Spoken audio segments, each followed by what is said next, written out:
예, 안녕하십니까. 지금 생방인 것 같은데, 오늘은 김무성 등 8인방의 자유한국당 복당 문제를 다룹니다. 지금 오전에 이 국회 정론관에서 강길부, 김영우, 김용태, 이종구, 정량석, 홍철호, 황영철, 김무성 이렇게 탈당 선언을 했고, 바로 9일 자유한국당 입당 절차를 밟을 예정이다. 그리고 주호영 당대표 권한대행 겸 원내대표는 11월 13일 전당대회 마무리 후 탈당을 보류할지 고민 중인 것으로 전해졌다. 그리고 이자들이 지금 내놓은 명분은 통합성명서, 보수 세력이 중심을 잡지 못하고 갈팡질팡하면서 문재인 정부의 폭주를 속절없이 지켜보고 있다.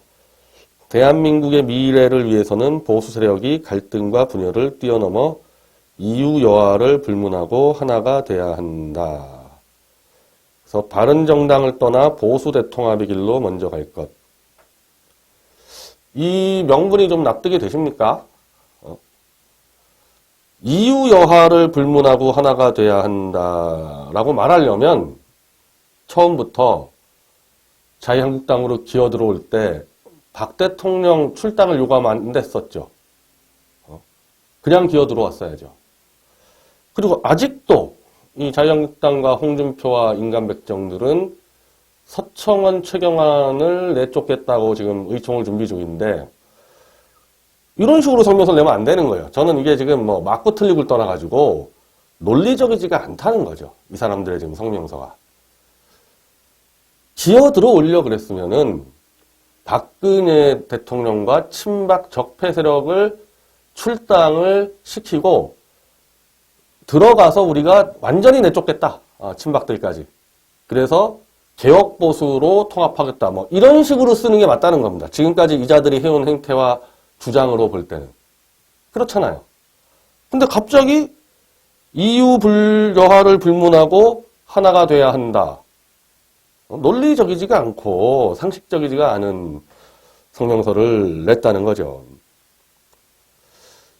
근데 저는 이 김무성이라는 사람에 대해서 제가 많이 이야기를 했을 겁니다. 덩치에 비해서요, 잔머리가 엄청 빠른 자입니다. 머리가 나쁜 사람이 아니라고 제가 많이 강조했잖아요. 근데 사실은 저는 안 들어올 거라고 봤는데 왜 갑자기 들어오냐 이 사람은. 이게 잘 안 되니까 생각보다 지금 박 대통령 쫓아낸 것도 최고의 의결을 거치지 않고 그냥 홍준표 혼자서 그냥 출당했다.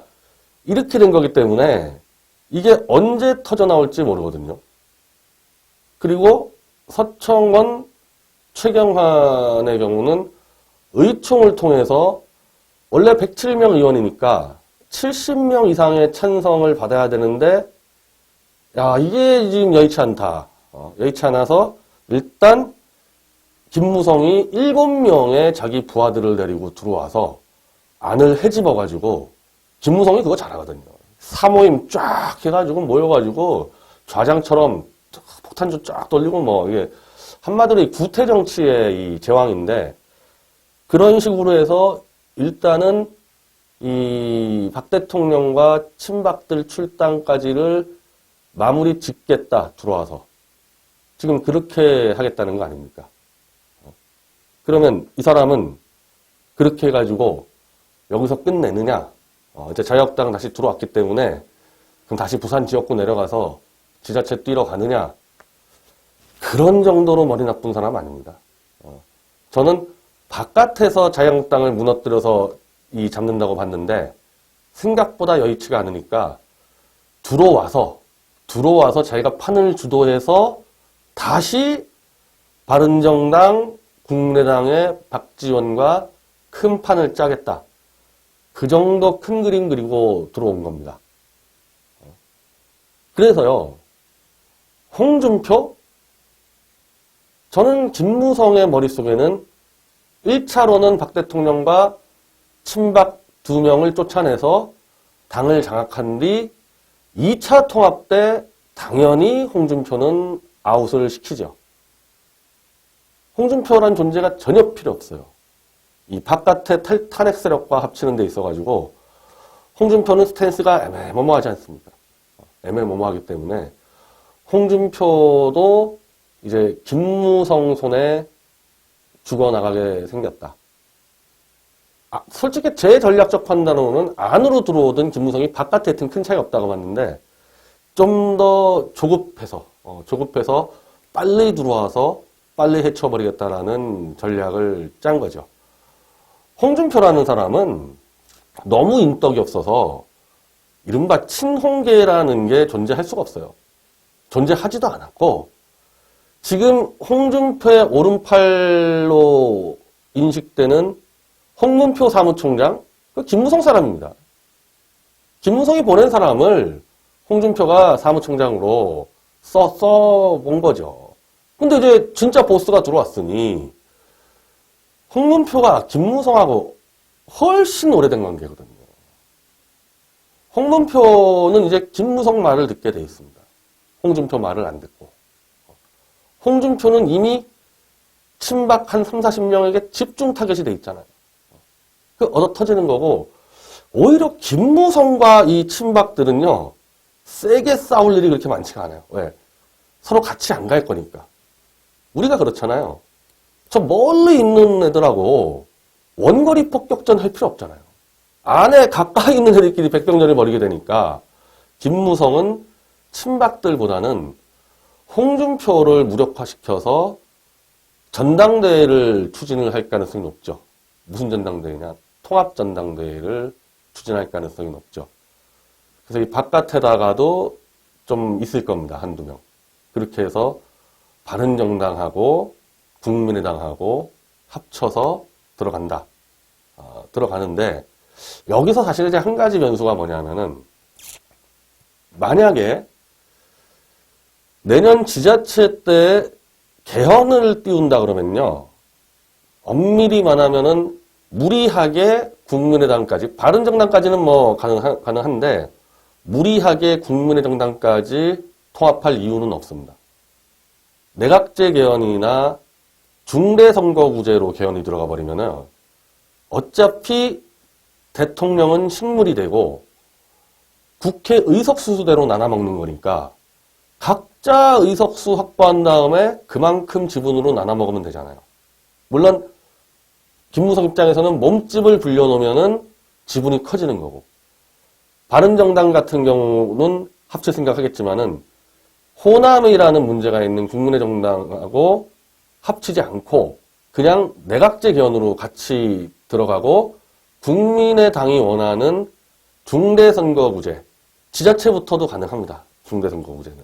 그렇게 들어갔을 때는 원래 이자들이 탄핵을 기획할 때부터 꿈꿔왔던 대통령제를 없애버리고 박지원, 이재호, 김무성 이런 유들이 평생 해먹는, 정권 교체 안 되고 그냥 평생 해먹고 식물 대통령 하나 세워놓고 총리를 1년씩 나눠먹고 장관을 3, 4명씩 돌려먹고 원래 그거 하려고 탄핵을 한 거거든요. 이제 그 원대한 꿈을 실현하기 위해서 들어온 거죠. 거기서 뭐 홍준표는 국회의원도 아닌데 개헌할 때 뭐 한 표도 없는데 뭐 용도 폐기죠. 용도 폐기하고 들어오는 겁니다. 근데 이 과정에서 글쎄요. 이제 문제는 한 3, 40명의 한 친박들인데 이 친박들 같은 경우가 어떤 전략들을 세울지, 박 대통령을 끝까지 지키려는 전략을 세울지 아니면은 대충 묻어가고 그냥 내각제 개헌으로 같이 합쳐서 들어갈지. 친박이라고 내각제 세력이 아닌 게 아니거든요. 거기도 마찬가지입니다. 현실 정치권에서 내각제 개헌을 반대하는 데는 문재인과 친문 세력밖에 없다고 봐야죠. 한 5, 60석. 그 정도밖에 없다고 봐야 됩니다. 민주당에도 내각제 세력입니다. 그랬을 때 문재인은 내각제 견되면 큰일 나는 거예요. 이제 임기 2년 차인데 문재인이 지자체 전에 개헌하겠다고 공약했잖아요. 근데 이자들이 240석 이상을 똘똘 뭉쳐서 이원집정제, 우리 국민들이 내각제라 그러면 막 경기를 일으키니까 이원집정제를 해서 민주주의 권력 분산 쫙 이렇게 나가면요, 만만치 않죠. 문재인 입장에서 막아내기 쉽지가 않죠. 그러면 그냥 2년차 때 이원집정제가 돼버리는 겁니다. 문재인 그냥 식물이 돼버리는 거예요, 그 자체로. 이렇게 할 수 있죠. 문재인 임기까지는 보장해 준다고 해봐야 내각제 개헌, 이원집정제 개헌이 되면요, 이미 이 관료 조직부터 그냥 싹 국회로 줄 섭니다. 국회로 딱 줄 서게 돼 있어요. 그거 됐을 때 문재인 정권은 그냥 끝나는 거죠. 그날로 끝나는 거죠. 그래서 우리같이 문재인이야말로 정말 제거해야 될 악의 축이라고 보는 우리 초강경 자유통일 세력 입장에서는 문재인을 날려줘? 좋아할 수 있겠지만은 이건 큰일 나는 겁니다. 지금 이 안보 위기 상황에서 이 국회 쓰레기들이 그냥 권력을 나눠 먹는다? 그거 정말 문재인 통치보다 정말 더 심각한 국난이 초래될 겁니다. 이미 우리는 5.16 이전에 윤보선 장면 투톱 이원집정제 체제를 경험을 해봤습니다. 막 해먹으려다가 국방장관이 막 1년에 3번이 바뀌어버리고, 내무부 장관, 치안을 맡는 장관이 막 3명씩 막 바뀌는 거예요, 막 한두 달 만에. 이게 되겠어요? 이거는 안 됩니다. 이거는 국회가 국정을 운영하려면요, 그러니까 내각제를 성공한 나라가 영국하고 일본 정도. 내각제 했다면 그냥 와르르르 무너져버립니다. 내각제 했다가는. 이건 정치의식이 아주 높아야 돼요. 국민들의 법치의식이 아주 높아야 됩니다. 이 내각제는. 근데 이걸 지금 이 쓰레기 국회가 하겠다. 그래서 나 진짜 참 요즘 우리 당도 참 법치 세우기가 어려운데, 끔찍한 일이죠. 저도 사실은 이건 좀 최근에 좀 잊어버리고 있었는데, 하도 이 문재인이 막 개판을 쳐놓으니까. 근데 이 세력은 이 문재인 세력과는 전혀 다른. 문재인은 그냥 쉽게 얘기하면은 김정은이 살리려고 막 국력을 쓰는 스타일이고, 이거는 이 자들은요, 아무것도 없어요. 오직 해먹는 것밖에 없는 자들이거든요. 막 국토 찢어 갈겨먹고, 예산 찢어 갈겨먹고, 자리 찢어 갈겨먹고, 이런 자들인데, 나라가 어떻게 될 것 같습니다. 나라가. 이거 큰일 났습니다. 큰일 났어요. 이제 이 자들이 이제 기회는 왔다 해서 이제 밀어붙여 가는 거죠. 밀어붙여 가는 거. 근데 자유한국당의 상황이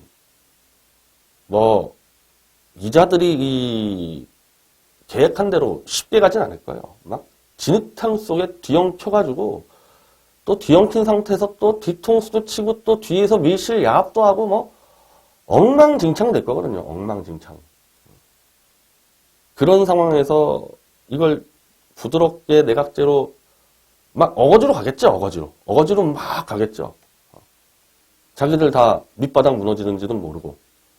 하여튼 이걸 보니까 우리 그래도 만들어 놓은 대한애국당이라는 노아의 방주 지금 좀 흔들리는데, 오늘 최고위 결과에 보니까 당이 지금 중심 제대로 잡고 있습니다.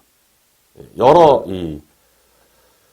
좀 헌신적인 당원들과 그래도 정확히 상황을 인식한 최고위원 등등이 힘을 써서 지금 바로 잡혀지고 있습니다. 이거 지금 우리 대한민국당이 빨리